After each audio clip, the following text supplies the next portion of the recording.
What is up, everyone? Welcome to Plastic-Boi Podcast, the show where we break down the video game news of the week. My name is Fonzie. First, a bit of housekeeping. If you're watching along live on YouTube or on Twitch, let us know what you think. Give us a like, subscribe, all that doodad. It really helps the show out. If you're listening on your podcast service of choice, also leave a review and recommendation, follow, all that jazz. Without further ado, I'm joined by my co-host, as always, Gavin Jones, indie game extraordinaire. Gavin Jones, how are you? One of these days, you're gonna have to stop calling me that. I will never get it. How you been? I've been good. Good. Was last week just flew by on a sea of GameStop memes. Yeah. Which I was sick of the second they started. I hear you. Yeah, I was invested over the week, just trying to like understand what's going on, what is short selling, all that stuff. I don't have as one of our news articles because I imagine it's been beaten to death. There's outlets that have picked it apart and actually explained it very well. Did you jump in on any stock? Or you tempted to actually? No, it sounds like the last like real date that you should have jumped in on would have been last Monday, which is crazy that I remember when it started, like the window was pretty big on this whole thing. So that was surprising. And now people, I mean, there's really two things you can do. You can either like quietly sell and make some money, or if you actually want to fuck over Wall Street, you hold on to it. And if enough people hold on to it, then you've effectively fucked over Wall Street. So it's sort of neat. Do you think any legislation will happen to benefit, Wall Streeters? Will something happen, or will it just kind of let the free market decide? It's tricky because it could be considered market manipulation, but at the same time, like a mass shortage, to my understanding, is also considered market manipulation. So, because to my limited understanding, it sounds like these people shorting the way they did could have just ended GameStop. So that's sort of a dick move. So it's nice to get something out of it. But I do like at the heart of the whole situation that people, just regular people, can kind of not control the market, but like at least punish or put the squeeze on these creepy Wall Streeters that are benefiting off of a company failing, because that's what they've been doing for decades apparently. And so I like that people can bind together and actually cause some change, at least make it so risky that they just stop doing that, stop betting on these companies to fail, because there's now actual risk with people getting a hold of it or getting sense that they're doing that and then raising that stock and making it not worthwhile. Well, it's even, to my understanding, it's even more so than betting on them to fail. Is by them like dumping all these stocks in the short, they're causing the stock to drop even further. So it's this weird manipulation.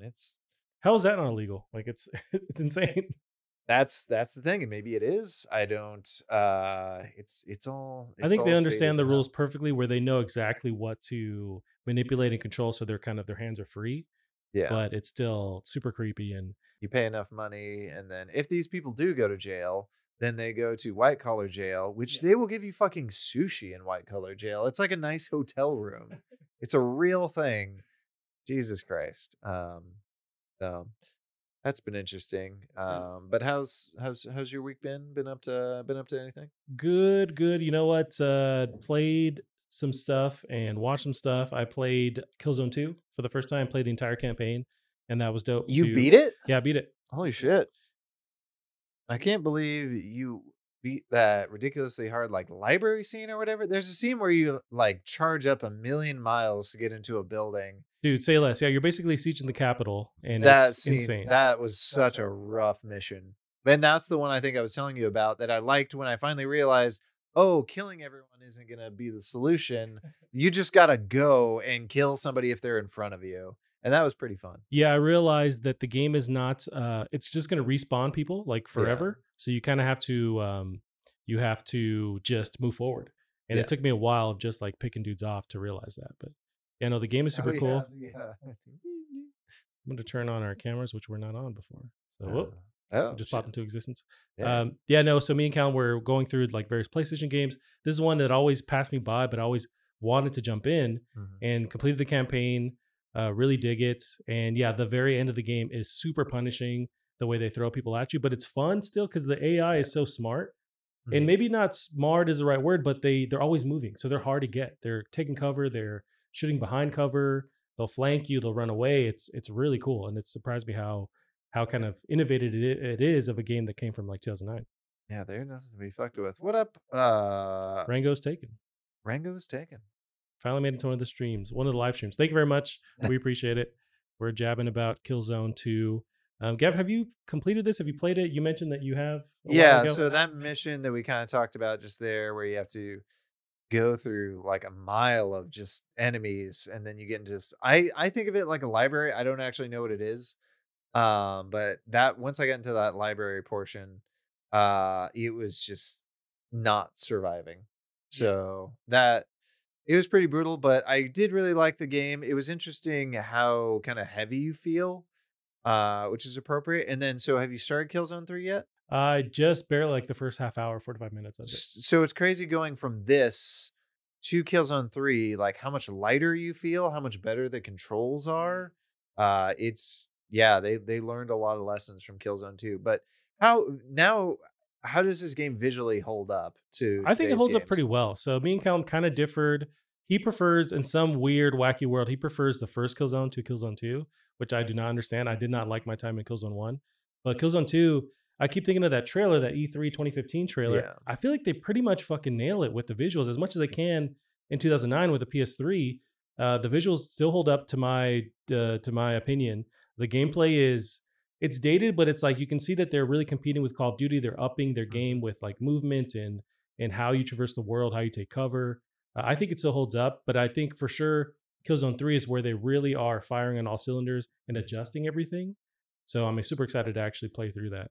It's really too bad you don't get to play like the multiplayer in its prime. Yeah, that's one thing, because they so fun. They at least just got rid of the website, but I don't know if the servers have been down for a while. I assume they are. They probably have been down for a while. Yeah, but that would have been really cool too, because I can play a local multiplayer, but like unless I get my dog to jump on the second controller that I don't have, it's like it's not going to work. Man, this game is dark. This is it is. So that was one of my issues. See.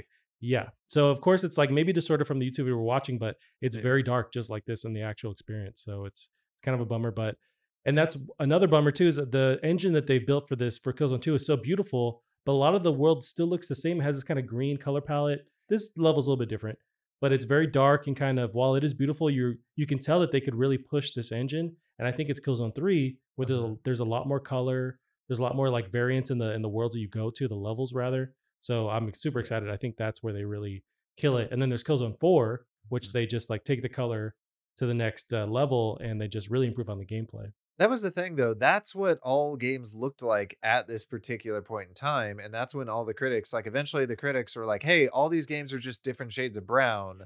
This is ugly. So yeah, they switch it up, but it's, it's 2009. But I actually got the copy of each of them. So they're running on the PS3. I'm not using PS Now, which works. It's just like there's a little bit of delay in the controls, and I just don't want any of that. So I'm just, if I can get a hold of the copy, then I'll just play it. Nice. But yeah, played a bunch of that. I did jump into the medium. Did you play much of it? Do you have a view on your experience? We might want to bring that one up together, because I get the feeling we had two different experiences. Well, I'm so far maybe a good 2 hours in, but give me your take on what you're thinking so far of the game. So I got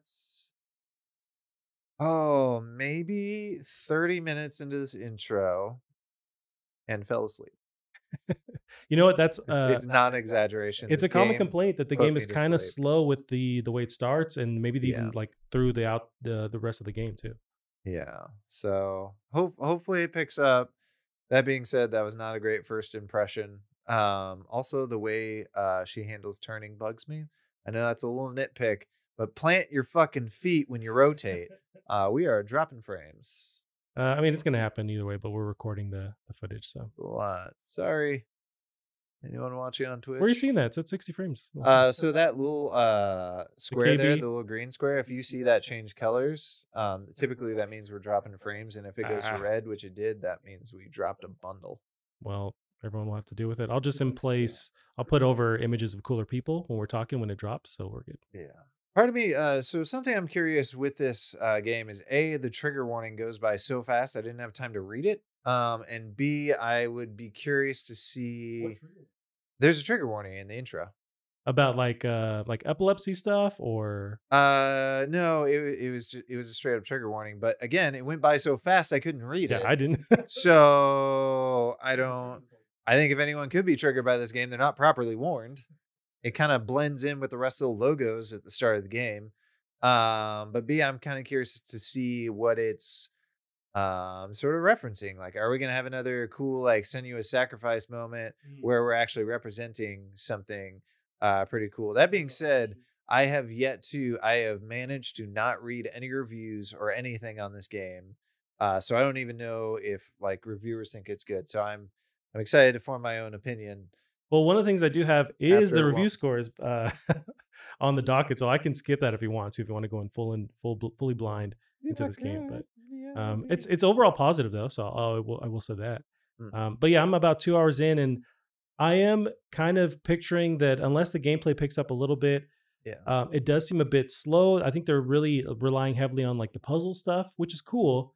But there's a lot of comparisons to. I get a lot of references to like say the Resident Evil remakes that happened recently, like the way you see your inventory, maybe even like Silent Hill 2. There's a lot of that, but I don't know if the gameplay matches those games. But they're going for this really unique world, which I really dig, and the double rendering, which is really dope.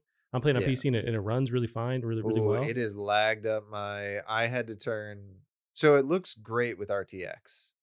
That is a no-go for me. Not even on medium. So I have been reading, yeah, like there's various, like even people with like a 3080, 3090 RTX are having issues, but I'm just playing at 1080p and it seems to be running fine. they're probably trying to do 4K on the. Yeah, but that is what the promise was with those next gen cards, so it's kind of a bummer that it doesn't work. But This is another thing I texted you. This run animation bugs the shit out yeah, of me. same. Because it's kind of like a little like jog through the mall, like an old person jog down the street. This is holding in a fart. This is the holding in a fart jog. Yeah, for sure. That may be a shart. But the entire game is that jog. Yeah. It is pretty though. The visuals are gorgeous. I really wish I could play with RTX. I think it genuinely looks that much better with RTX on.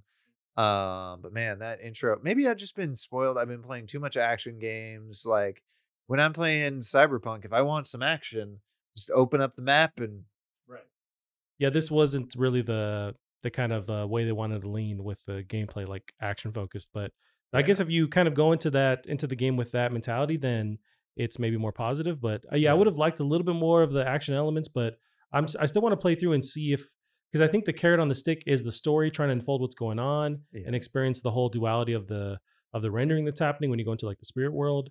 I do like the idea when you're in that spirit world for too long, like when you leave your body, you turn into this weird like little skeleton version of yourself. That's pretty cool. Apparently there's a villain or there's a person that's voiced by Troy Baker, which I can't wait to see. I haven't experienced that yet. I made some Troy Baker. But there's cool ideas with like the puzzles that require two different worlds that you have to manipulate at the same time. I like that on paper. I just don't know if it's like, but at the same time, it's a Game Pass game. So I think this is perfect where it's like, I didn't buy this. I don't have a bunch of, myself invested where I can jump in if I don't like it. It's no big deal. So how did they get day one Game Pass with this? They made some deal with, it's Bloober Team. I want to say it's called Bloober Reel. Yeah, I think it's Team Blue. So I didn't realize I don't think they're owned by Microsoft though. No, but they can make deals with various, devs. It happens before, but it's a killer deal. They made the Blair Witch game from last year. I heard that was okay. See, that's the thing. That one was okay, right? So I think this is a big step up from that. So I'm excited to see like what they keep doing, and it's something we always talk about. It's like you don't want to keep saying that with the dev, but I do honestly think like they're going to kind of nail this next iteration of this game. Apparently, they made all of their game, all of the development costs over the weekend. So it's like it's a success, which is crazy. And I'm curious how much money they get from Game Pass on this, but that's. I wonder if Microsoft just gives them a flat sum.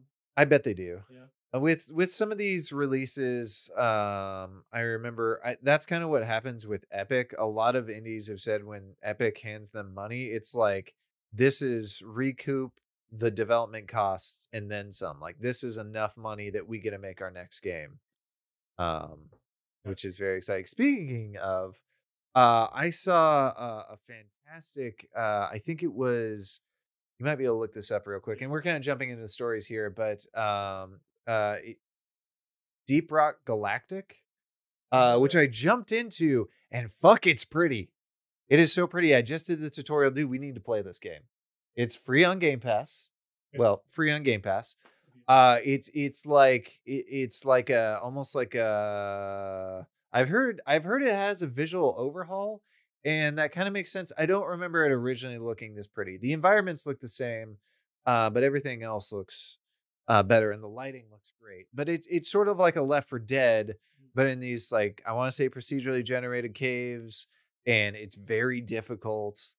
Um, Oh, this seems familiar. Like we might have talked about this before. This was announced at we may have, but this was announced at like a Game Awards like years and years You know, ago. I love me my Minecraft, so I'm already down for this. I'm with It's this. nothing like I Minecraft. The only understand thing that. that's in it is you're going to be mining some minerals. I understand that, but that was the first thing that got me on board. Yeah, I mean, it's just And it's a Game Pass game, right? it's a Game Pass game. Yeah, I don't know if it's going to be permanent. I actually, you know what? I think I have it on Steam because I bought it there first because it was starting to look good. But I could, well, I think you can now do crossplay, but it's a pretty cool thing. And I think they were saying that they when they first set out their budget for this game, I want to say they were trying to make, I think they said they needed to sell, I want to say it was like 200,000 copies Okay. to make their budget back enough to make another game, and I think they just crossed 2 million copies. What? It's either copies or dollars, but I think it's copies, which is an insane amount. And this is another one of those big, like, this is another game that really proves the worth of early access. This game was good when it started in early access, but now this is the game that got made with the fans Yeah. and is just fantastic. So it's It looks really cool. I know you're like, it is nothing like Minecraft, but there's some strong Minecraft vibes, but like an actiony kind of Minecraft that yeah, I'm super on board for. is balls to the walls. It also runs silky smooth, which is great because there's a shit ton of enemies that'll come at you. Yeah, you can tell with the spiders and stuff, and then They all will the take the particles. bullets. Okay. They will sponge. So And you have me on like the first phrase with these drill hands, whatever that yeah, character yeah, had. yeah. I'm awesome. That's just one of the classes. All the classes have different, and you really need to use all the different classes to help each other. What the fuck? I haven't seen those like alien. Oh, maybe I have seen those alien eggs. Um, and you get to the end and like you get your resources or whatever, and then you have to make a dead sprint back to your drill ship. I think the only thing that I would change on this game, and I think they may have it. It feels like they could do the whole thing with no load screens. I feel like because you hop into the drill and then it does this little it loads and it does this animation and then the drill goes down. You could probably do that without a load animation, and they may be trying to do that. Are they procedurally generating? Because Yes. that's the very popular thing to do. Yeah. You'll be drilling between caverns. It is Is the point to mine and develop or to kind of gather enough materials? Or are you trying to get as deep as you can to find something and then come back? Like, what's the risk reward thing going so on? I thought it was just mining as much as you can. It sounds like there's different like end goals at the end of every cave. But mining along your way will get you more money to buy more gear and upgrades and customize your your beard, which is important because you're a space dwarf. You had me at customize my beard, Gavin. Yeah, so I got this. It's awesome. Yeah, I will definitely try this or get this loaded so we can play it. I did end up playing some other games. So I played Gears Tactics or the medium, which puts me to sleep. Yes. And then I just started on Gears. It was so fun, and I hate tactics games. I do not find them fun. I've tried quite a few, and this to me seemed like a lot like XCOM, but mainly because they have very similar armor to what they have in XCOM. But this plays. I don't want to say plays like a Gears game, but this plays like a Gears game. I also want to go back and look at like Gears 2 and 3. I think this might be on par, if not prettier than Gears 3. It's probably slightly prettier than Gears 3. And it's got these cutscenes, it's got good voice acting. But yeah, it uses the cover system pretty well. And it takes a lot of these staples of Gears and makes them very important to the gameplay. So throwing a grenade, chainsawing, or stabbing somebody with your retro lancer, I want to say can get you another action point to all your people. So playing aggressively allows you to play even more aggressively or finishing off enemies because they can revive themselves as well as you. Although when you revive yourself, you have less max HP. But these environments, like even when they're big, they're actually pretty small because of how far you can move. Okay. And so it allows it, I mean, it has the ability to both be epic and intimate at the same time. And I think they're really allowed to do that because of the way they set up this gameplay. The other thing that's absolutely phenomenal is it is so brutal. It feels like Gears. And I don't know of any other tactics games that are this brutal Gotcha. with the I violence. feel like you have to And nail that with the Gears franchise. Like they can't, short sell it. It's like it's got to be that same kind of vibe. yeah, it helps it feel right.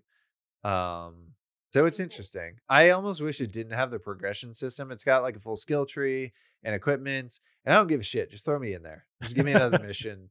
But that being said, maybe I'll care once I get further down the skill trees. But yeah, it's a well done production, And and do you normally not play tactic style games? absolutely not. Gotcha. So I don't that's want really to. good I to don't hear. want to deal with more than one character at a time. The exception is Dawn of War 2. That's the only time I've ever wanted to. And honestly, I was thinking as I was playing this, partially because it looks like Dawn of War 2, but I was like, man, this would be even better in that style where it's real time strategy, but you only manage like 4 units. Um, yeah, this is. See, I've never been a fan of this style of gameplay either, but I love Gears. If they can kind of merge that sort of arcadiness, actiony-ness Yeah. to Gears and get me in there, and it seems like it worked for you, I'll definitely give this a shot. I want to say it's still a Game Pass game, right? It is still Game Pass. I would say give it well, it should remain because Coalition is owned True, by so it's first Microsoft party. Yep. now. Yeah. So give it a shot. I think it'll be fun. And if not, you didn't spend any money on it. That's the beauty of these subscription services. It's like, yeah, I think it ends up. It shouldn't. It's such a weird like Yeah. conversation, but the price of the game shouldn't really affect you judging the content of it, but it honestly does. Like it's hard to Yeah. separate that in your brain. So when you don't have that hurdle, I think maybe you can either join something more, or if it fails to reach your expectations, it doesn't hurt as much. Well, it was also nice, like a bunch of my buddy invited me and a bunch of his friends to he's just like, hey, everyone has like Steam or Game Pass, get the Master Chief collection, start downloading 3 days early. That's how long it took me. Um, but we all downloaded the Master Chief collection and just started playing Halo 3. Like it's nice to have that barrier to entry. And that as well as crossplay. There were people playing on Steam, people playing on Xbox, people playing on Xbox Game Pass on PC. Like we have all these ways. We all jumped in together, had a fucking ball because Halo is still fun. Oh, yeah. And yeah, it's I think it adds to that environment of play and whatever. Somebody could have popped on the xCloud and it would have been fine. Also, this game would work great on a tablet. Like it has a great interface. That's the thing. So you're playing keyboard and mouse, and imagine that's probably the ideal way to play like an RTS kind of style Yeah. game. But yeah, I I would could play see this where on a a touchpad keyboard, would but work. yeah, with the tablet, I think this worked just as good. Playing that. Did you watch anything crazy? So I've been balls deep in WandaVision. Have you had any interest in watching that? I don't know if you're a huge like Marvel. I don't think you are like a Marvel fan of the. I'm just very behind. I'm fine with Marvel, but I'm behind. I definitely want to check it out. I definitely hear from people like don't give up until after episode 4 because the first 3 are kind of boring. The number 4 See, they're not is boring, but I think there's just haters out there. So yeah. I think what carries you along, because I understand the people's frustration with like it being quote unquote boring, but because they're changing the character so much, and if you've watched the movies, you kind of gone to love and like understand the normal trajectories for these characters, it changes them so much where it's interesting because it is a weird take on them. So I'm loving it. But yeah, now like 4th episode, they're starting to reveal like what is the reason why this kind of wacky world is happening. But I did watch, so I've been watching WandaVision, but that also made me want to go watch Avengers Endgame over the weekend. Oh, sure. I originally just put it on just to kind of start it, and I watched the entire fucking thing again. I love that movie. And it's just nuts to when you step back from it, because it's over a decade of them building this universe of movies to connect. Oh, yeah. And then they coalesce into this huge juggernaut, like 2-part movie series, which is insane. And the payoff on that last movie is just awesome. Like it brings you to tears. There's points of the movie that like still get me when various characters die and stuff happens, man. But it's also been like such a buildup of these movies for for over a decade, where it just hits so hard, where I don't know if there's another thing in movie history that has done that. You could say like Star Wars, Lord of the Rings, but not like that huge length of time. All these different characters merging together. Wasn't this sort of the inventor of the cinematic universe? Like, I don't know that term, aside from like, no, because What's the closest thing? I mean, who's the guy that did Jane and Silent Bob? I mean, he Oh, had his sure. cinematic unit. There have been a couple where it's like this is all in the same. So yeah, Kevin Smith, or who's the guy that did Reservoir Dogs? Like, I think I want to say all his movies exist in the same universe, but this is different because they do actually touch each other. So it's interesting, and you saw like I remember, God, when we were in fucking college and Disney released the full roadmap Yeah. the years out. So this was immaculately planned. That being said, I was watching I was actually watching Lock, Stock, and Two Smoking Barrels. I've never watched that. Yeah, that's one that always passes me by. Is that the one with the sequel and there's two brothers that are Irish, or is that another series? Do they have tattoos? No, it's like two Irish dudes. One of them is the guy from Walking Dead. Oh, you're thinking of not Reservoir Dogs. You're on it, but I don't remember the name of them. No, not even close. Okay, not that one. No, it was who's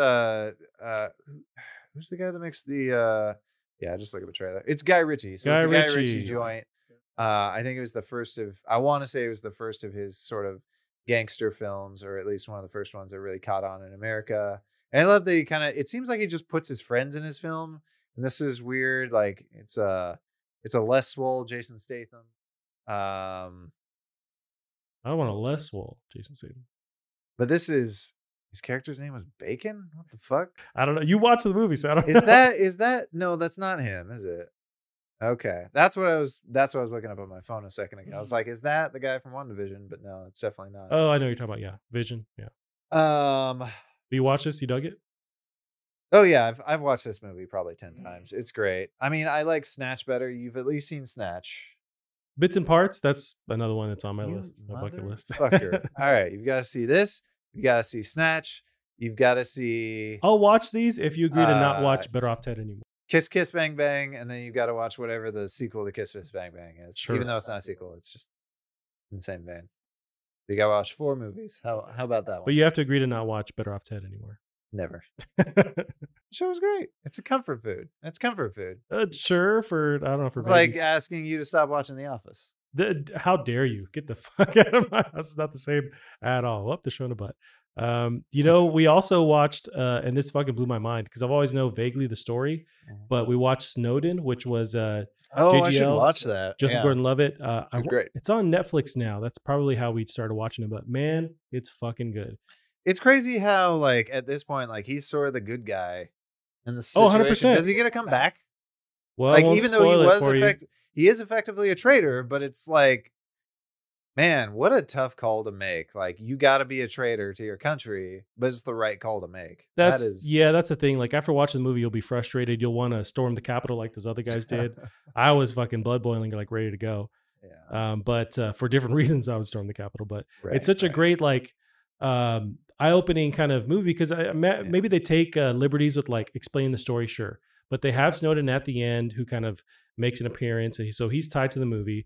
But they do a good job of explaining how smart he was, but like what he kind of built his career on doing, and how the government decided to take all these different programs that he helped build and just spy on people, and just like relentlessly spy on people, and just open up the floodgates to it. And it's pretty nuts, and it makes you want to definitely put tape over your webcam. I still haven't, but one of these days I will. But it's a great story, and JGL kills it. He's really cool as Snowden. Whoa! Yeah, you got Nicolas Cage in there. You gotta have the Cage. Mm-hmm. I did start watching a little bit of him on what is it? The History of Swearing. Oh yeah, I watched the first 2 episodes. It's pretty cool. Shows exactly what you think it'll be. Right. He nails it. Yeah, he's awesome, man. I love that he's picking the parts like that he wants to play. I don't know. He's been in some, even to this day, he's in some absolute garbage. I tried watching him in the Smell of Color or something like that. Oh yeah, I know what you're talking about. That's something else. I had to subscribe to some horror movie network that I've yet to unsubscribe to. I think I know what you're talking about. I don't know the name. Slither, but I think. Something like that. Yeah, I should at least watch the good stuff on there and then unsubscribe. I think it's like $15 a month on okay. But imagine a bunch of movies, access to movies. Yeah, a ton of, but they're all like horror movies. I didn't even get it for that. I got it for a different movie. And I did watch The Wolf of White Hollow. What Um, is that? I've never heard of that. it was, I want to say it's an Amazon it may not be Amazon exclusive. I think I paid like $6 to watch it. And it's a pretty dark comedy. Okay. And it's really, I didn't start laughing out loud until the second half, but this basically there's this werewolf. It's not, well, it may or may not be a werewolf. You're kind of questioning that the whole movie, which I love. Like, really, don't tell me until the last minute. Keep it And don't fresh. show it too. I love those movies that Oh, don't they show show it. it, but you're Okay, still wondering. gotcha. Um and this sheriff, or this guy who's not the sheriff, but he's basically the sheriff, is getting more, and the people keep getting murdered, and he is slowly becoming more unhinged and angry and frustrated, and kind of just makes his character both more tragic and way funnier at the same time. um He looks so like that the was a dude lot. from Panic at the Disco. Uh, a little bit, maybe in the jaw. But the only thing that sucked is it did start like, there's maybe like 25% of this movie doesn't quite go anywhere. Like, they keep cutting to this guy, small spoiler, but they keep cutting to this guy who's like shooting up meth in his trailer. And I'm like, is he going to be the werewolf? Is he not going to be the werewolf? And it goes fucking nowhere. Absolutely But like as nowhere. misdirection kind of thing. Yeah, and I was betting like partway through, I'm like, this is going nowhere. I know this is going nowhere. It's not even, at one point, a body shows up and they're like, oh, we got him. But they don't even show the body. So you don't even know if it's him. It could be anyone. It could be fucking Santa Claus. And also, well, no, I can't say that without spoiling it. I do But get vibes of like Fargo though. Do they kind of play with the just the town itself and focus on the characters in the town somewhat like Fargo does? I don't know, because I haven't really seen Ooh, that's Fargo. a classic. They mainly just focus on the cops. Mainly her, who, she's great. I've never seen her in not a comedy role. She's a comic. Yeah, that's mainly how I've seen her, or entirely how I've seen her. So it was good to see, even though this was a light comedy, her role is completely straight and she knocked it out. And yeah, it was kind of a fun movie. It was I a would fun little actually the trailer looks whodunit. pretty dope. I didn't hear the audio, but it does look pretty cool. I'm a Yeah, huge Fargo fan and it does give me those vibes. I would table the Fargo vibes just because of the uniform. I feel like the uniforms in the middle of a snowy. Sure, that might be all I'm connecting my brain. Yeah, that's it. That or That's Super where it ends. Troopers or And there's something. murders. I assume there's murders. That's And half of Fargo, so you're already on your way to there's no Fargo. Steve Buscemi. Mm, Um, but and he's yeah, the greatest. that was a fun one. Nice. I think we spent 30 minutes gabbing Yes. on. This has been our weekly roundup with Just movie gab talk. Fonzie and Gavatron. Well, Gavin, we can get into some of the news if you want. So I have the first one ready to go here. This is about Biomutant. Oh, hit me with it. Yes, Biomutant. Here's why the developers have been quiet for so long. This is Matt Purslow of IGN. After an extended period of being almost silent, developer Experiment 101 recently announced a May release date for Biomutant, its long-awaited open-world action game. Studio head Steven Lingvist. I'm gonna butcher that. How would you pronounce that if you want to jump in there? I'd probably go with what you said. Lejungvist? You have the Illuminati in the chat. Tells us that parts of the game Whoa, oh man, they're just, oh god, make it stop. with the character manipulation. Yeah. Oh, that's weird. I don't. Yeah, and this is footage we're watching from 3 years ago. So I don't like it. well, that's happening. So Biomutant is the first game of the Swedish development studio Experiment 101, which was established in the summer of 2015 by former Avalanche Studio employees after working on the Just Cause series for many years. So the new date is sometime in May. Why don't I have it on here? I will. May 25th. Bam, there we go. Biomutant was first revealed in August 2017 and will arrive on previously confirmed platforms, PC, PS4, Xbox One, on May 25th. No mention was made of a next-gen version of the game. So I did pull this up because we've heard about this game for a while. I know it's kind of been on our radar. It looks really cool, but there was no date. They were just kind of, they were silently working on it, but now we have an actual date. They did mention that the delay's been so long because it's 20 people and they want to get all the bugs worked out before they actually get this thing ready out the door. But how do you feel about this gameplay? It looks really cool, really unique. What do you think about it? I hope it's good. I hope it's what they wanted to make. It looks super open worldy. I know I watched some interviews with it. I want to say about 6 months back on IGN, and I think they kind of talked about, they're like, hey, it's feeling kind of Breath of the Wildy, and they're like, hey, just so you know, We started working on this before that came out. So yeah, it may have those vibes, but it's also very different than Breath of the Wild, because Breath of the Wild is just like go wherever you want, do whatever you want. This while there's a lot of open worldness to it, you're gonna be restricted a little bit more. That being said, like what they're showing while you're restricted is just like you're riding around on like a mechanical hand, and then you have this like submarine thing, and there's this other thing. Like, so yeah, it's gonna restrict you, but you're gonna get some crazy stuff to let you bypass those restrictions And I'm cool with that eventually. because I can tell from this is 3 years ago, this trailer, or more Yeah. than that, but I can tell where the shrubbery kind of controls where you can go. So Yeah. there is like some limitation on the open world aspect, but I think as long as the gameplay is unique enough and you can seems like you can customize and build stuff, and so I'm on board with what they're doing. Is there more recent footage? Because some of the more recent stuff, like it's even prettier looking. In this game, consistently, every time they show it, it looks better and better and better. And the animations, when they first showed this game, the animations were so rough Mm. and terrible. And now the animations are looking super duper good. There's just so much content. They're showing off bosses. Yeah. And it looks. I'm not mad at this quality. I think if it holds to this, I'm totally fine with it. Oh, if you look at the newer stuff, it looks even better. And I think there's 3 I'll have to queue classes, that. but you can sort of do a bit of whatever. Do they have? I have some like impressions, people talking about it. This one I don't feel so confident on. It's from Exclusive. Wait, 5 days that ago. was it. So exclusive gameplay. No, the one Interview down. 7 months ago. Yeah, I think it was 6 that interview. days. Yeah, the one with IGN. So they're just gonna loop the same footage Gotcha. over and over again.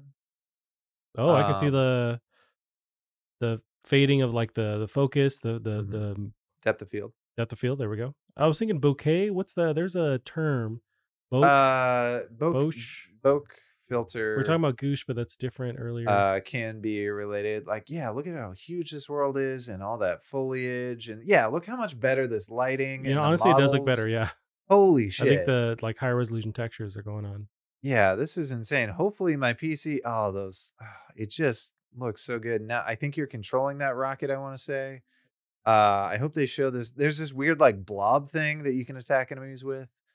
Um, yeah, this looks like a classic. I think yeah, because they're kind of merging different elements of gameplay. You have what looks like shooting. Mhm. You have the combat that almost reminds you of like a Ratchet and Clank. I think they're really kind of nailing this different area that they're developing with just like merging mechanics together. Flying in an airship, There you're you go. gonna You got the fly Zelda in. stuff going on. I would wonder, like, when and that's the thing, I use the word classic just now. I could wonder if this could be like the next big like Fable style, like this is the next big Sure. franchise. What if this is the next CD Project Red? Um, it's just so neat looking. Yeah, this does look really cool, and it's soon. What, May 25th? I think we said January, previously. February, March, April, 3 months, May. 4 months. Well, and we just finished the first month, so yeah, 4 months, What is crazy. time, Gavin? I don't really I'm know also anymore. bad. I'm bad with months. I can't handle my months. I had to literally count them out on my hand every time, and I That's how usually I do get all my lost in the math. That's why middle. my hands. Ah, It's hard to divide. so pretty. Yeah, so we got an update that's coming very soon, a couple months. You can Yeah, tell time. I'm excited, and I hope it's good.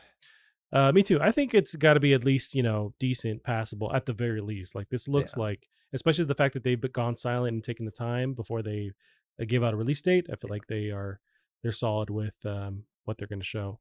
yeah. I did have some medium scores or the medium game review scores from Oh, Vapor Team. that's a hard Uh, way to say that in a yeah, some non-confusing medium way. review scores. Yeah, Big game, but the medium is what we're talking about. We can go over just quickly. We know we already talked to death about the actual gameplay, but I have my B roll ready. So the medium has a 76 Metascore so far, 92 on PC Gamer, 8 out of 10 on IGN. Starts to go a bit lower here. We got 68 from Game Informer, and then 50 from Games Radar. I did mention just a couple minutes ago they've recouped all their developmental costs already over the weekend, so it's a hit. It's a new IP, which is dope. It's hard to do to actually succeed with that. So they're getting pretty good review scores across the board. I think we're still early on. It's I'd like for us to both play more and like really yeah, see what we think. I don't know if I'll spend some time this week, but I'm hoping that it kind of speeds up or that becomes more um, combat-y or just more interesting as far as the gameplay. yeah. But maybe the story is what's kind of keeping you going along. I get that's the feeling. I get the feeling that's where the good review scores are coming from. So far, the whole split screen thing feels pretty gimmicky. So I'm Why do you hoping say it that? stops feeling gimmicky. But again, I'm not very far. I literally fell asleep. So I hear you. I hear you. Yeah, because it's a little bit of survival horror, but not as much as that as I would like. I want them to kind of lean into that a bit more and go like super weird with it. I know with yeah. the world that you're the spirit world you're kind of transitioning into, they're basing it off of this well-known artist who depicts these like hellscapes and like really horrific imagery. So they're Oh, using that as the kind of basis, which is a great idea. But I don't know if at the end of the day if it reaches those heights, I'm just too early on to really like have a point of view on it. Really. an artist. Is it fucking Dante? I Like I what? forget his name, but it's like he's from another country. It's like a name I cannot pronounce, but he's well known for this like just horrific stuff that is not what you want to read in the morning or look at in the morning. But It is upsetting. yeah, That is for sure. So but yeah, so pretty good review scores, and it's a hit. So that's more power to him, Blooper Team. I did, despite the fact that the intro is boring, I really like that what they do with your dad. I thought that was cool. Oh sure, yeah, with Yeah. that, yeah, because you're in the morgue doing Yep. that, and there's some creepy jump scares early on, which I dug. That being said, something I noticed about his apartment that weirded me out is he has no bed. She has a bedroom, which is fucking huge. Hmm. Her bedroom is bigger than any other I didn't room notice that. Just kind of in the walked around. game. And at one point, she's like, "Oh, Dad's room," and there's no bed in there. It's an office, but also there's another office, and at no point is there a bed for Hmm. him. Maybe he sleeps in the morgue or like in one of those little slide-in deals. Well, I mean, that's how you catch him. But Well, yeah. we'll get the next one here is we're not big, MLB fans, but it's just a kind of big event turning of the guard for this exclusive that's been for PlayStation for so long. Oh, has it? I didn't know Yes. that. So this is MLB The Show 21 cover leak, seemingly confirmed Xbox version. We have an update. It's actually coming on Xbox One. Is Uh, this as good as baseball games look right now? well, Because this is from 2020. So granted, it could be the next gen version looks better than this. I don't have a trailer from that game. I don't know if they've actually released a trailer for the 2021 version, but the actual news articles from IGN, Adam Bankhurst writes, MLB The Show 21 has been officially announced, and yes, it's coming to Xbox consoles as well as its usual home on PlayStation. The box art leaked over the weekend for the MLB The Show 21, but this time for both PlayStation 5 and Xbox One. What's pretty dope is on the Xbox box art, you have that PlayStation Studios emblem down there, and it's maybe the first time this has ever happened where you have a PlayStation logo on an oh, Xbox game. that's awkward. But because it's developed by Sony San Diego, which has had the exclusive rights to these MLB games for the past like 20 years, it's been a super long time, and so this is the first time it's actually going cross gen. Oh. So it's a big deal. I've never played these games, but I know they sell and they make them every year, so that's like a huge, huge. Yeah, do the reskin. I think one thing that'll be exciting, because again, like looking at this footage, I think this looks terrible. But I think going next gen, so I kind of poo-poo on RTX. But this is where RTX is gonna absolutely shine. So one thing you at least see here, the self-shadowing is actually pretty good in this game, and self-shadowing is difficult to do, but for a baseball game, you need it. RTX shadows look amazing, and it's gonna look so amazing in these environments. As well as the lighting, because that's another big thing that RTX struggles with. You can only use one light source, so it works best when that light source is the sun. Fucking baseball. Gotcha. You're out in the sun the whole time. No Yeah. corona there. hmm So RTX is gonna look so good. See, that's one thing we often, I guess, because it's not on our radar like sports games, but that is a side of the industry that pushes graphics. Like, look at the NBA games recently. They're Mhm. doing the sweat tech. They're doing the fabric on the clothes. Like, they're always pushing the next gen, but I don't know if they get enough credit for doing that. But they often are implementing a lot of these next gen features I th- every generation. I think they lose a lot of credit for the amount of reskinning they Sure. use every year. So Sure, but usually out of the gate, the next gen versions of that game are like pushing some kind of new tech, mhm. and I'd love to see how this next one does with sweat stuff with the RTX. Could be really cool. Sweat's not that hard though. I feel like we've had sweat It's tech not hard now, but for like there was a point where that was a new thing to do. I want to right. say it was like PS4 where it was like they were really pushing that. Sure, sure, sure. But yeah, just in general, like sports games, they're always kind of pushing that, and they sell a bunch. I mean, the thing is, the average Joe person is getting Madden, Yeah. NBA 2K, Call of Duty, and so these games sell so much. It's like you have to appeal. They're Yeah. appealing to the most people, but it's like I don't know if they get enough credit because they end up appealing to like this broad crowd, but they're always pushing stuff as far as graphics go. Sure. But do I care about baseball? No, I do not. Wish I did. I don't. Do Short. you though? I mean, it's fun to go to, like, if you go to a live baseball game, it's It's fun. not fun though, is it? It's You fun to grab some drink beers, and you eat. hang out with your Yeah, buds. that's 90% of the fun. It's just the game of baseball is so boring to me and antiquated, but there's people out there that love it. More power to you. Fair enough. Yeah, we got some bummer news on the Xbox Series X and really next gen consoles in general. Xbox Series X will be in short supply until at least June, Microsoft admits. Jesus. Yes, this is from Tom Moore and TheVerge.com. So here is the excerpts from that article, which everyone should read. 5 months, people. Yeah, it's not looking good. So Xbox Series X and S shortages to last until at least June. Earlier hope was April. Microsoft sold every Xbox unit available last quarter. And same situation with the PS5. They're in a similar boat, not expecting an increase in stock until end of second quarter 2021.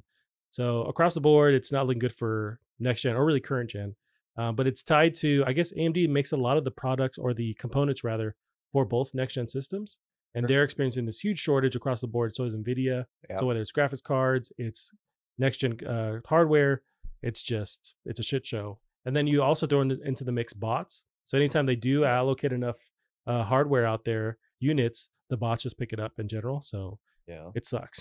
Unfortunately, there's never been a worse time to buy hardware. So That's the thing. I wonder if, of course, it's Corona, but like the fact that we're not waiting in lines anymore to physically grab it, that's also biting us in the ass because now these bot systems are buying everything online. Which is why Micro Center made it so it was offline only, and Micro Center got a decent stock, so you could actually get in line, you could camp out. That was with like the RTX 30 series. I think I did hear that. Yeah. Or I don't know if they did that with the 30, but I know they did that for the Radeon. Gotcha. Because of the issues. I see. So At the same time, I don't want to wait in line though. So I guess I'll let some bots take the supply because I don't want to wait in line. I feel like if you at least waited in line, you earned it. Like I remember, like Sure. I waited in line for my Wii. Okay. And I got that. So that felt cool. That was kind of fun. Yeah. Me and another guy were like trading off hand warmers, playing our DS original. Yeah. No, there's definitely like a nostalgic part of my heart that goes to, like waiting in line, say like Halo 2 releases. It's like that is fun. It's cool. At the same time, I don't want to leave my house. So like I like the fact this side of the future where we can order stuff online. The downside is to that these bots now are super smart and developed in the way that they just pick up all this stock. It's a bummer, but also don't want to wait physically for any of this stuff. Well, this is also why we need to advance the xCloud technology. While I'm waiting to get my Xbox One X or whatever, let me play these games in the cloud. Stream them. Yeah. Well, I got some awesome news for you about streaming that's coming up soon, Gav. Boy. It's really showing good for the future of streaming, at least for one company. Gavin got an update on Halo Infinite here. They're actually gonna have some pretty frequent updates on Halo Infinite, which is pretty positive. So that probably means it's on track again. Yeah, sounds like it. So this is from Jordan Allman of IGN. Halo Infinite engineer explains how the game is being optimized for every device, not just Xbox One. An engineer working on Halo Infinite has explained how the game will be optimized to run well on all platforms and not just Xbox One.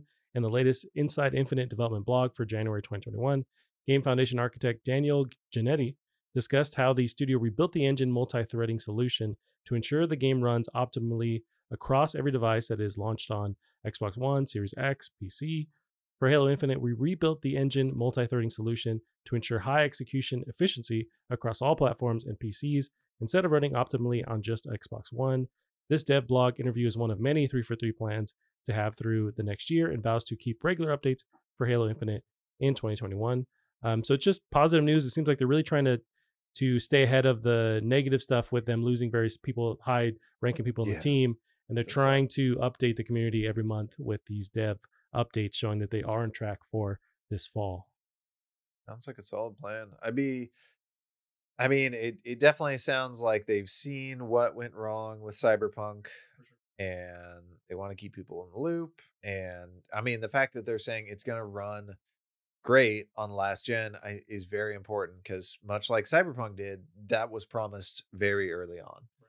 So we'll see. I wish I knew more. I've never once programmed multi-threading into a game. I've never done it. So I'm always very curious to see what can be improved by this, what can't. I imagine like offloading AI, That being said, like it's still lots of games have been multi-threading. So it's not, there's not infinite cores and threads for you to be running on. So how much can it really fix over single threading? But that being said, that's solid shield. But Yeah, this is the that's same gameplay we've all seen for I don't months now. I don't remember them doing that with the shield. That was Okay, pretty you ever dope. watch it? Um, This is the Craig. This is where Craig premieres.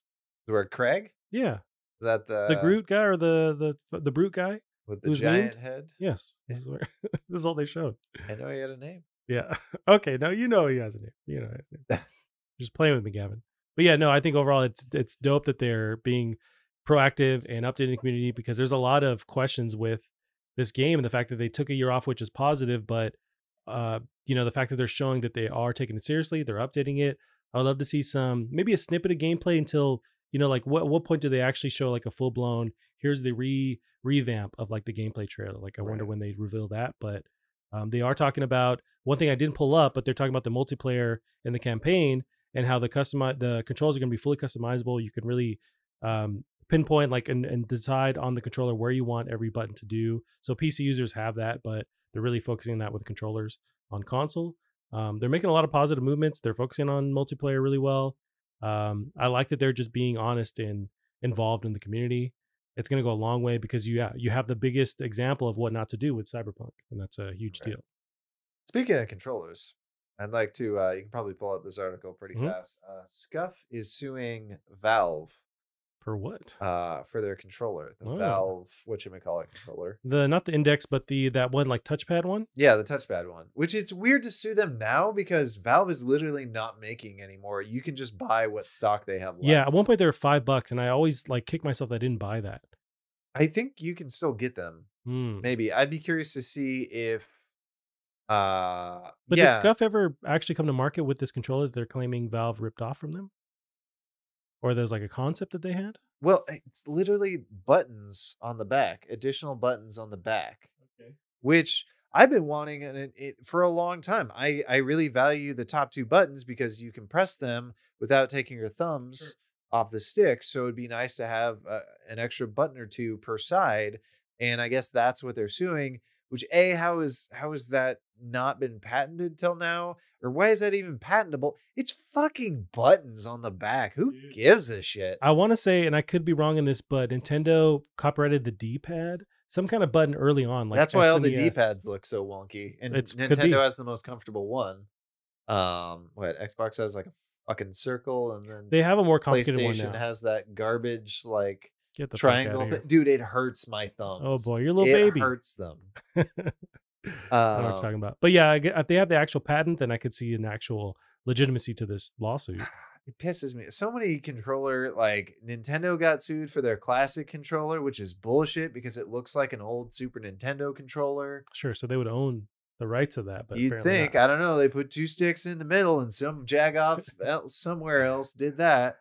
I know there's issues with the Wiimotes, like the technology in the Wiimotes. It was the gyroscopes or whatever. No, it's the nunchuck, which you can like plug like a nunchuck into the Xbox accessibility controller. So maybe somebody does own this and is selling it and actually taking advantage of it. Which if so, cool fucking beans. That's fine. The nunchuck was a fine controller. Yeah.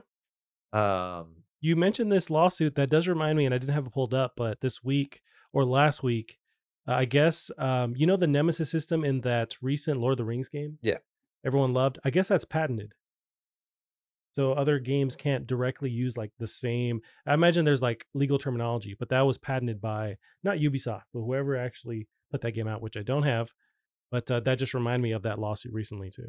It's so people software patents, hardware patents are pretty easy to claim, which this one again still pisses me off. Apparently, Microsoft had to pay Scuff some money to use the back panels with their Elite controller. Oh, interesting. Yeah, it's just a button in the back. This is bullshit. But that's the thing. You're holding back progress. Legal system in the U.S. or maybe across the world, but I know it's especially an issue in the U.S. where you can copyright something and everyone has to pay you, even though it's a kind of a basic idea. What did you just bring up again, though? So it was the Nemesis system in the Lord of the Rings game That was patented by, it's not Ubisoft, but who the fuck made that game, Gavin? WB. Yes, I think it is WB. Yeah. Anyways, that Which, dev or the actual publisher WB maybe themselves yeah. copyrighted that whole system. Oh. So that is. Oh, I know who it is, but it's bugging me. I think they're over in Seattle too. Snowblind? It may be Snowblind. My keyboard's not even registering. So, Well, anyways, you weren't clicked into something. Gavin, I'm just clicked into your mom. Okay.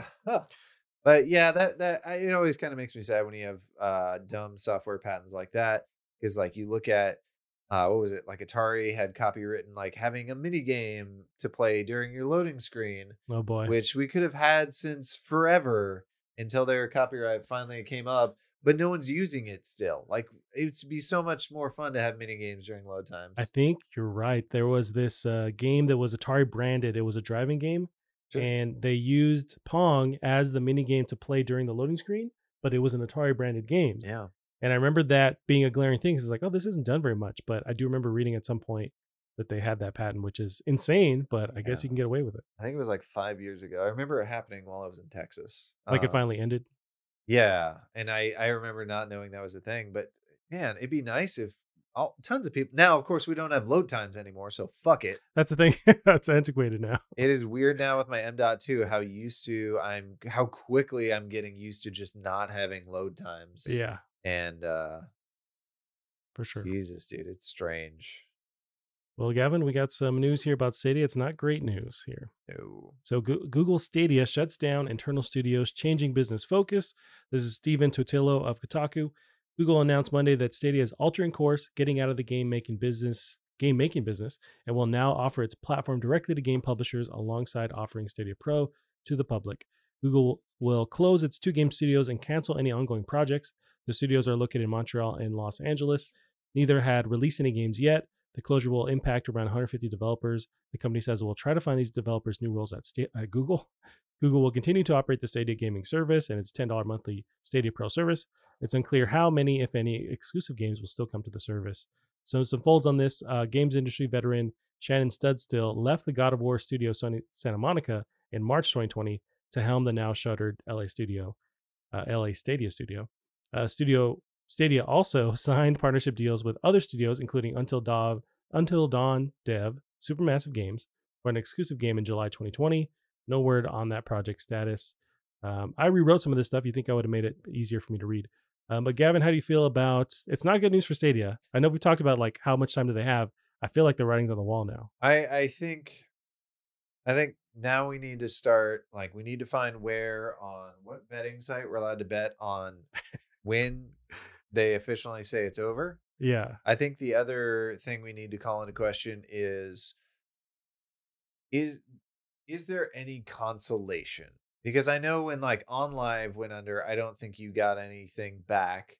Like, will Google offer some sort of like, hey, you paid for, Destiny, so now you get it on Blizzard or Steam or whatever? Sure. Will they offer any consolation because they have Google money, or are you just fucked? And if they offer nothing, then that goes further to like the nail in the coffin of cloud gaming. Yeah. Which I still, at this point, I think Microsoft is the only one in position to make it working. Like Amazon's not there. Who's talking about Amazon streaming service? Fucking nobody. Yeah, I know there's a beta that you could try at one point. I tried to get in that, I could not. Yeah. But yeah, nobody's talking about that. The only thing worth it is Microsoft, and that's, I can pop from my PC to my phone to my Xbox that's insane. Right. That is the future right there. That is crazy. For sure. Now, PlayStation does have their PS Now, which is the whole streaming service thing. You can stream games there. But I think the key is these are established companies that have the infrastructure. They have the games under their belt too. Yeah. So it's Stadia being this new company. It's pretty much all third-party games. Yeah. But at least with this news article, it's them shuttering their first-party stuff that they just barely got into. But you're right, where if this does keep failing, what happens with the people that have bought Stadia games? Does that service go somewhere else? Does it go back to whatever publisher, developer they got it from? Say like Blizzard or what have you with Destiny? Does it just move somewhere else? In this article, they do mention that their streaming software, they're going to try and just kind of peddle it to other devs, other publishers. Sure. So like Stadia might not die, but as far as them running it themselves, that might be what's kind of Or making writing on the games for walls. it. Yeah. Or Yeah. at least them making games for it. I think what a lot of people don't realize is that making games is crazy expensive.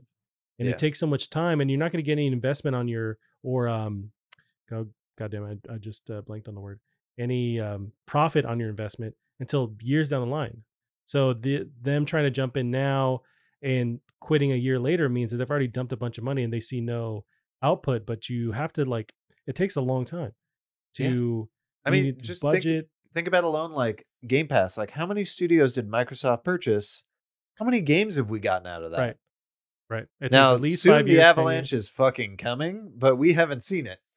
Yeah, the avalanche is going to be nuts. But you're right, where it takes so much time, and that's what's crazy with Google. And I wonder if other people that take jobs at Google now have that same fear: is that you can work for them, but they're going to shutter a lot of these projects as they have in the past. Oh yeah. So there's almost no security. So at least you go in knowing, I don't know if I have this job in a year, but I'm going to jump in because it's Google.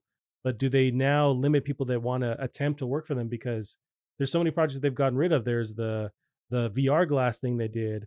There's Stadia, which seems like it's going to fail soon. There's Uh-huh. so many that they just kind of abandoned. So I don't know why they do that. They have so much money where they can take the hit, but they maybe don't see the future in streaming.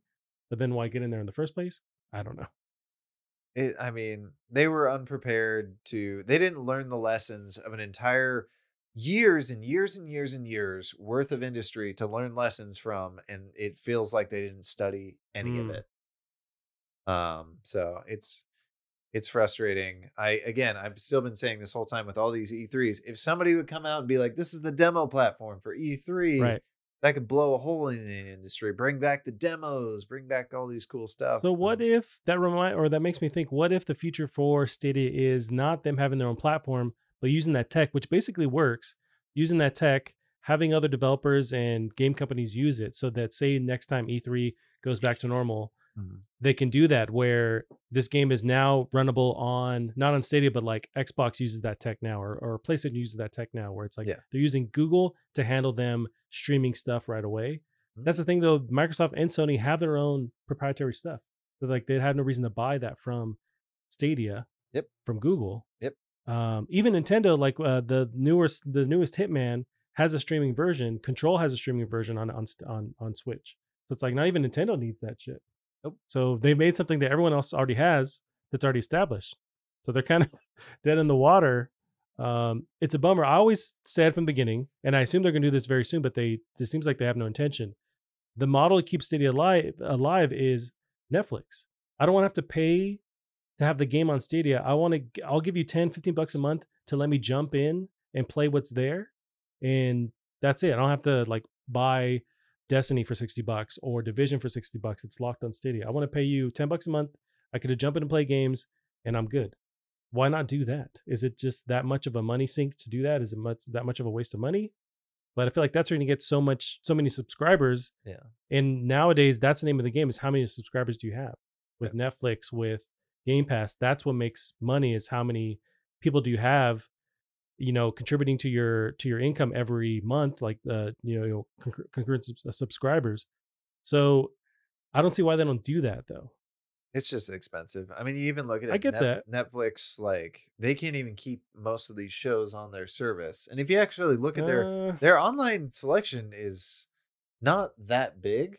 But if you go like this week I started watching Beyond the Garden Wall, mm, and I was like, all right, let's check Netflix, Amazon, Hulu, and I found it on Hulu. So gotcha. it's sort of like none of them can really afford to keep that many shows and movies, but between all of them, it's kind of convenient.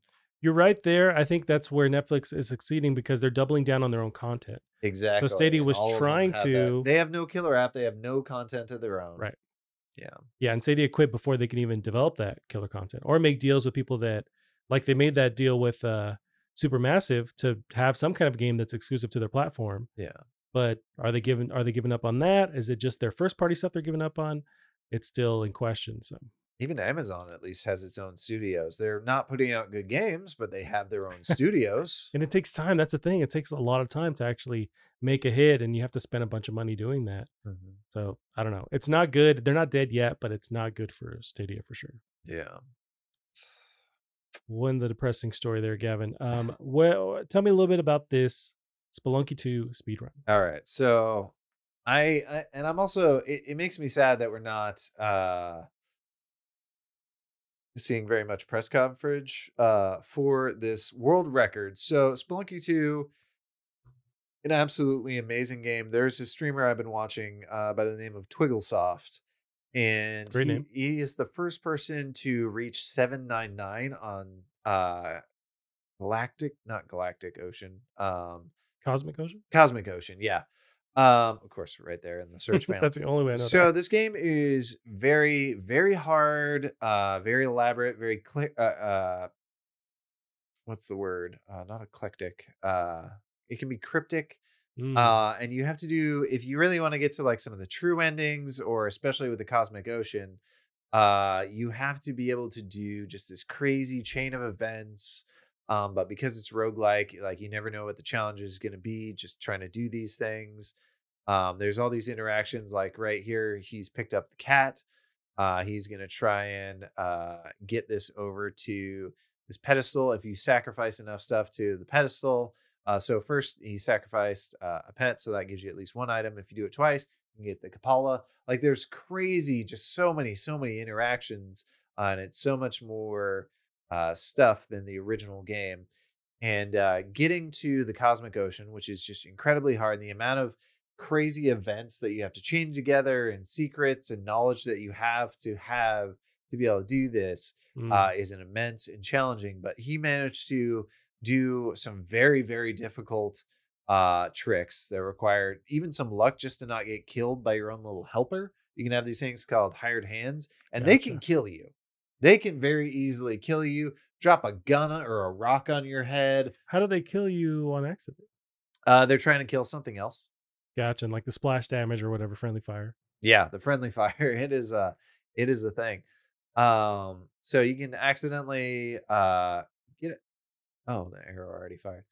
But yeah, so they get to the Cosmic Ocean, which takes a long time to get to on its own, but they managed to pull off the tricks to get to the Cosmic Ocean with Vlad's cape, which is very important because it won't blow up if you get lit on fire. Mm. And then they got there with, oh, it's turkey time. Vlad's cape and a plasma cannon, which is super hard to get to the Cosmic Ocean without getting blown up Gotcha. by your own helpers. So it's this crazy chain of events. I think it took like an hour and 15. I was actually watching a chunk of it.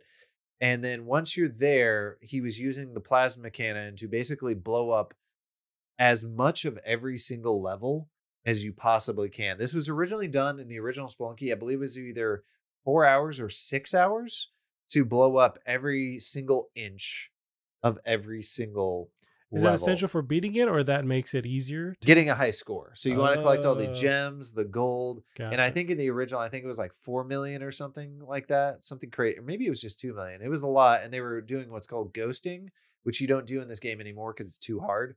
It still works, but it's too hard. Mm. So yeah, they got to the Cosmic Ocean, which there's 99 floors. Okay. It's brutally fucking tough. And this person got the plasma cannon there, and it was able to survive the whole thing and blow up the entire uh surviving the whole thing with a plasma cannon, blowing up as much as possible is insane. I don't know that anyone survived to the end doing it like that. I think this is the first time it's been done. So the Mm. previous world record, this person, Twigglesoft's previous record was 6,500,000, I want to say. The previous world record was like 7 million, 7.5 million. Okay. And yesterday he got 10.02 million. So he Damn. destroyed, almost doubled his own record and destroyed the previous record. I don't know that this will ever get topped without insane amounts of luck. And early on in the Cosmic Ocean, he lost his Ankh, which is an item that allows you to revive yourself. So losing that super duper early, Yeah, and they just thought, and that's the other thing with this game. There are insta deaths everywhere. I'm That sure. lava, you drop in that lava, you're dead. Oh boy. So that's right there. He got lit on fire. If you get lit on fire with the jetpack, you're dead. Like there's or I guess that wouldn't kill you, but it'd take a lot of damage. There's so many ways to die in this game. spikes, just so many ways, and he managed to survive for a bajillion levels with the plasma cannon, which you can easily kill yourself with. Gotcha. It was just an absolute feat. I watched. It took, I want to say, 13 hours. The timer stopped at 10. The end game timer also doesn't like continue counting between stages. Okay. It was insane. It was amazing. God, this was such a cool thing. Now, a couple In questions for video you games. because I'm not a Spelunky expert. Okay. I don't know much about it, but with the speedrunning attempt, Or it wasn't a speed run. This was a score run. okay, that was my question too. So he was going for the highest score. Was Right. there a time limit, or really just the Nope. highest score you could reach within a given time? So just the goal was to get the plasma cannon with Vlad's cape to the cosmic ocean, which is hard enough as is. Gotcha. And then to try and survive to the end while collecting as many gems. His goal was just to get to, his original goal was 8 million, but then he got to 8 million. He was like, holy shit, I got a bunch of floors left. We're going for 10. Yeah. So, And this is all one concurrent stream too. yeah, it was one concurrent That's stream. It was insane. insane. Like he's been trying to get the plasma cannon to and Vlad's cape to Cosmic Ocean for a while because it is tough to get there. He's done it a couple times, but never has he gone all the way to 99. And this is also the first guy to go to 799 in the first place. Hmm. So this guy who's really just this year become an absolute legend.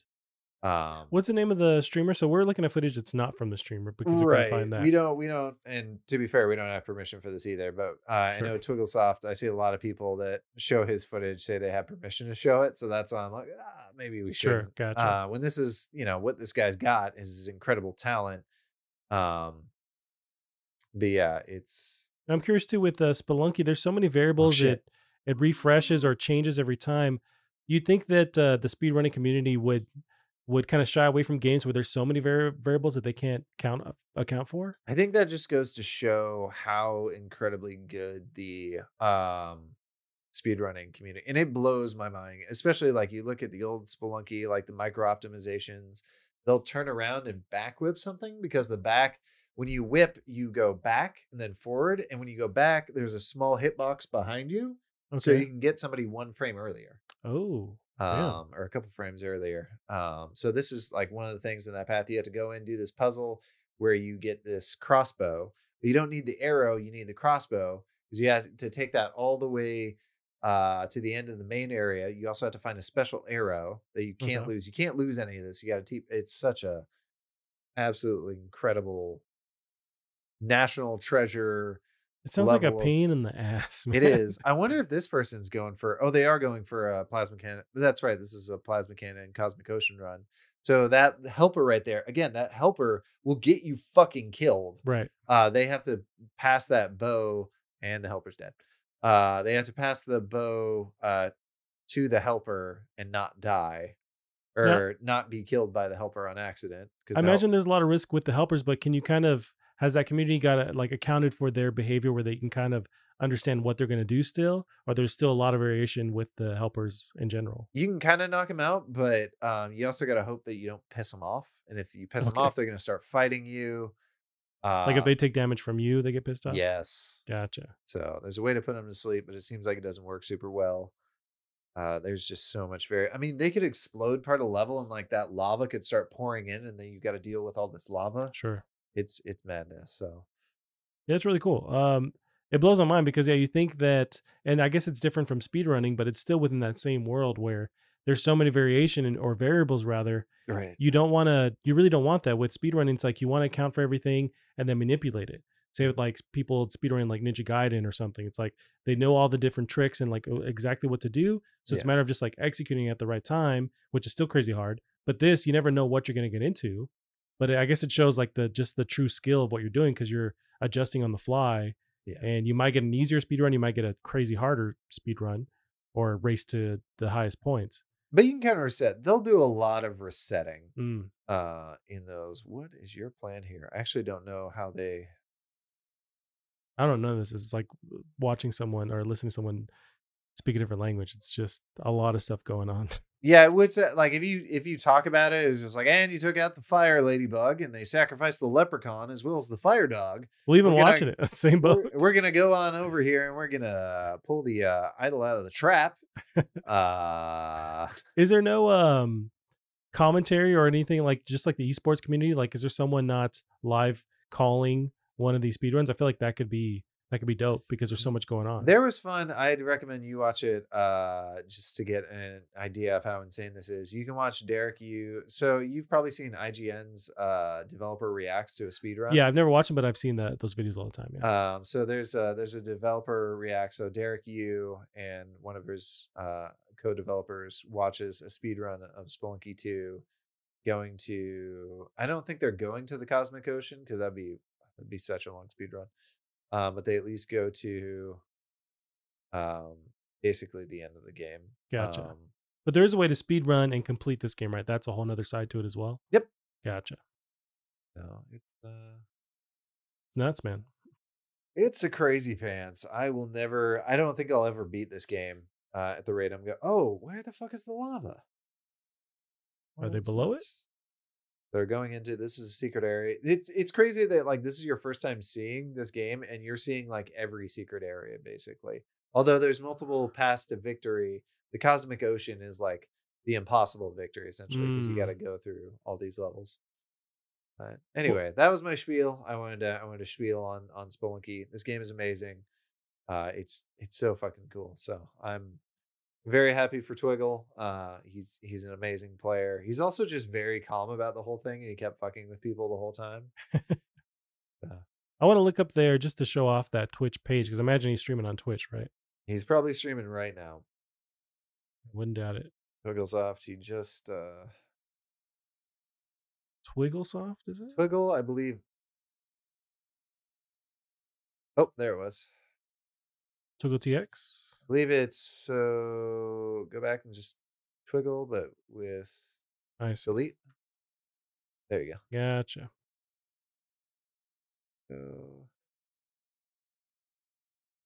So I'll just rip off the footage, but yeah. So Twigglesoft is the actual streamer here. Yeah. Nice.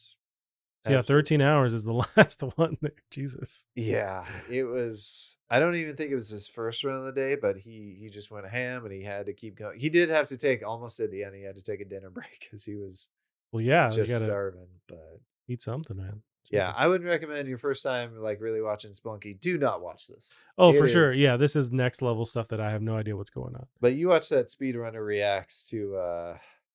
Not only was it a speed run, it was a speed run with an eggplant run, which is extra hard because you have this eggplant with you that is so incredibly easy to murder. Okay. You have to keep it alive? You have to keep it alive because the eggplant in the original game, if you can keep this very sensitive item to the end of the game, you can throw it at the final boss and it turns their head into an eggplant. And it was only theoretically possible for the longest time because people knew about the art assets, but they're like, dude, it's not possible to get this thing to the final boss. That's awesome. Yeah. It's fun how we put secrets in here. And that's just what this game is. It's these secrets and stuff. It seems like just secrets on secrets. Damn. All right, again, we'll end our episode there. A lengthy one. Where can they find you on the internet? You can find me on Twitter at DrunkDevs. Awesome. And you keep up with the show as well on Twitter at PlasticHeartPod. That's it for us this week. We'll see you guys next week. Bye-bye.